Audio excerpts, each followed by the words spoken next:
Bonjour, bon après-midi et bonsoir à tous. Bienvenue sur la chaîne de Maxwell Academy.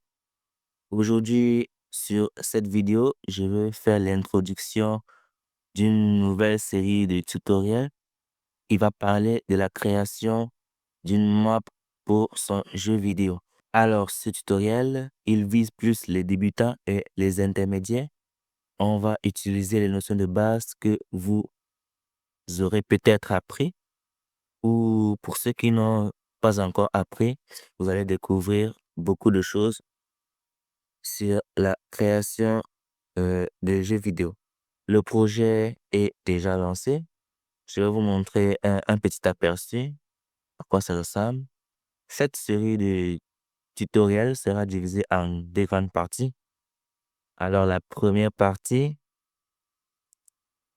quand j'appuie sur la touche M de mon clavier, vous voyez cette grande map là. C'est de ça que la première grande partie va parler. On va apprendre comment créer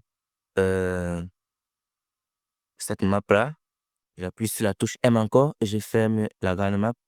Et comme vous l'avez deviné, la petite map, là, voilà, ronde là-bas en haut. Alors, moi, je vais faire ronde, mais vous pouvez aussi la modifier après. Je vais vous montrer un petit aperçu.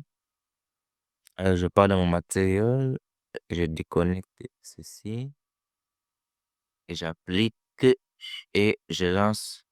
Maintenant, vous voyez que elle est carrée maintenant, en haut. Donc, tout dépendra de vous. Vous allez choisir ce qui vous intéresse. Alors, c'est de ça que le tutoriel va parler. Euh, aussi, dans ce tutoriel, on va aussi designer cette map-là. Alors, pourquoi je ne fais pas avec la map de base? Parce que de base, ce projet-là, il vient du Tech Person Template. Donc, on va utiliser le Tech Person Template parce que les mouvements et tout sont déjà prédéfinis. Donc, on n'aura plus à tout refaire. Et pourquoi je n'ai pas utilisé la map qui nous a été donnée, le level qui nous a été donné par le Tech Person Template? Alors, le problème vient du fait que la map du Tech Person Template n'est pas carrée. Comme je l'ai dit au début de la vidéo, je fais ce tutoriel plus pour les débutants. Donc, faire avec la map Tech Person Template sera un peu compliqué. Il y aura beaucoup de conditions à respecter, beaucoup d'algorithmes, beaucoup de trucs complexes à faire. Donc, ça, c'est plus pour ceux qui sont déjà, qui maîtrisent bien l'interface, qui maîtrisent bien le logiciel Unreal Engine. Donc, c'est pour cela qu'on va faire avec ce point-là, pour que vous puissiez bien comprendre d'abord. Et peut-être dans le futur, je ferai un autre tutoriel. C'est comment maintenant faire une map avancée. Cette map que nous allons faire là, ce n'est pas qu'elle est limitée. Le seul problème, c'est que vous allez devoir faire une map carrée. Quand je dis carré, c'est vraiment carré. Comme vous voyez, cette plateforme-là, elle est carrée. Donc, toute votre map devra être carrée. Alors, si les choses à retenir, c'est que d'abord, premier point, la map, vu que nous allons capturer la map, généralement, la map se fait à la fin du jeu. Donc, avant de faire la map de vos projets, assurez-vous que vous n'allez plus tout modifier. Parce que imaginez, je prends une photo peut-être de cette map, et puis après, je viens bouger ce bloc-là. Je prends peut-être ce bloc-là et je le bouge comme ça. Après, maintenant, en utilisant la map lui reconnaît que le bloc était là. C'est ici que l'image, en fait, sur la map, l'image reconnaît. Pourtant, nous l'avons déplacée, nous sommes venus la mettre là. Alors, il y aurait un problème. Peut-être en bougeant sur la map, vous allez voir que, vu que ce bloc sera là, peut-être, il y aura une collision qui empêchera le joueur de bouger. Donc, ce sont des choses à respecter. Il ne faut pas modifier les éléments sur la map après avoir capturé la map. Donc, sur le level, il faut tout mettre en ordre. Donc, vous respectez peut-être, si vous êtes en développement, aux phases de test, vous pouvez avoir deux, trois maps de test pour voir. Donc, vous allez capturer la première fois. Ça vous plaît pas, vous allez modifier quelques petits trucs. Et la chose que j'ai envie de vous dire, c'est que maintenez quand même les dimensions de la map. Si vous maintenez les dimensions de la map, alors vous n'avez pas de problème. Vous pouvez capturer. Je viens encore, je capture une autre image. Après, je viens seulement, je remplace. Donc, si vous maintenez les dimensions, là, vous n'avez pas de problème.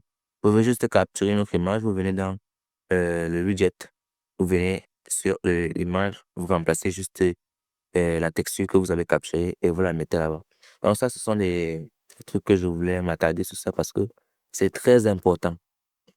OK. Et il y a aussi un truc, ça concerne l'interface.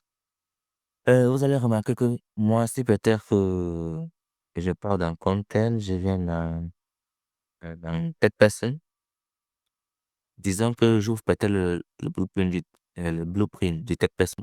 Vous allez voir que ma part va directement, la fenêtre va directement s'ouvrir sur la fenêtre principale en fait. Ça va pas s'ouvrir comme ça.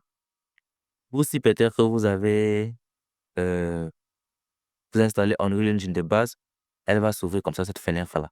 Alors, comment la modifier, si ça vous intéresse? Comment modifier ce paramètre? Vous venez dans Edit ici en haut, partez dans Editor Preferences, les préférences de l'éditeur. Puis, vous allez venir ici dans Asset Editor Open Location. Donc, ça définit l'endroit où, ça définit l'endroit où la fenêtre va s'afficher en fait. Donc, dès que vous venez là, vous déroulez, vous mettez ça sur Main Windows et puis vous venez juste fermer cette fenêtre-là. Et dès que vous allez ouvrir un blueprint, il va s'afficher directement sur la fenêtre principale. Euh, bon, je ne veux pas m'attarder plus. C'était tout pour la vidéo de présentation.